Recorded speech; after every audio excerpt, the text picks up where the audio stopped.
Welcome to Let's Save on a Teacher's Salary. My name is Asanda. I'm a teacher in the Eastern Cape. I was hired last year in May 2023 at the age of 35. Real life, real numbers, real outcome. Let's get to it. Currently, I'm following the 7 Baby Steps to Wealth by Dave Ramesy. I personalize the baby steps so that they can fit my life. And this is how I am doing that. So for baby step number 1, so I have my notebook here. I have my notebook here, so I'll be looking here just to make sure I don't skip a step. So baby step number 1, that is the emergency fund. So for the emergency fund, I am not following the $1,000. I just decided on an amount that I wanted and felt comfortable with, but at the same time I knew I could save within a few months. Baby step number 2. Baby step number 2, I completely agree with Dave Ramesy. Pay it as quickly as possible and get out of debt. So for baby step number 2, for me, I was in denial for a long time because I would just be like, I don't have any I don't have any debt. But the truth is, I have a student loan.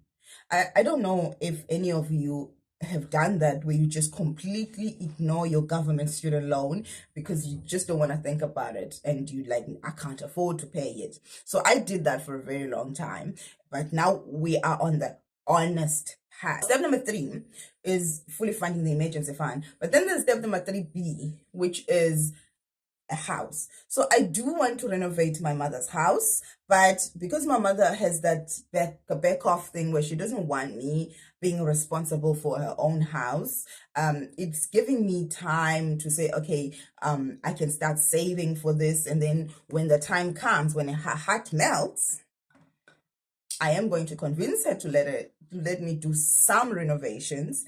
And so I'm going to take some time and save.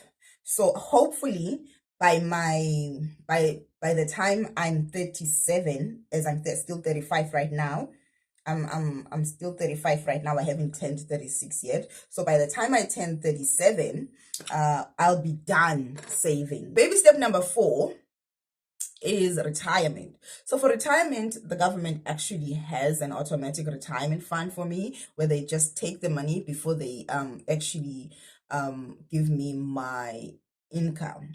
So I'm set. I have a retirement that will pay me. I just want to make sure that I am not limited. The income that I'm getting is not too small. And then step number 5, immediately once I'm signed up for my emergency fund, and then I know how much is going to be deducted from my emergency fund, I'm going to get to step number 5. Step number 5, baby step number 5 says college fund. Save for your children's college fund.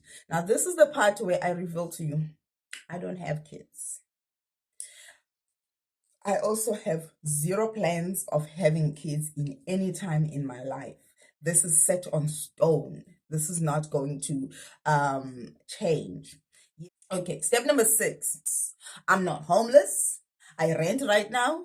I'm happy where I rent. And if I'm not, then I will move. I plan to start my 40s in my tiny house. Now you hear me, I say tiny house, right? So I'm going to be building a tiny house. Maybe step number 7, I haven't really figured it out. Like, no, like, I don't know.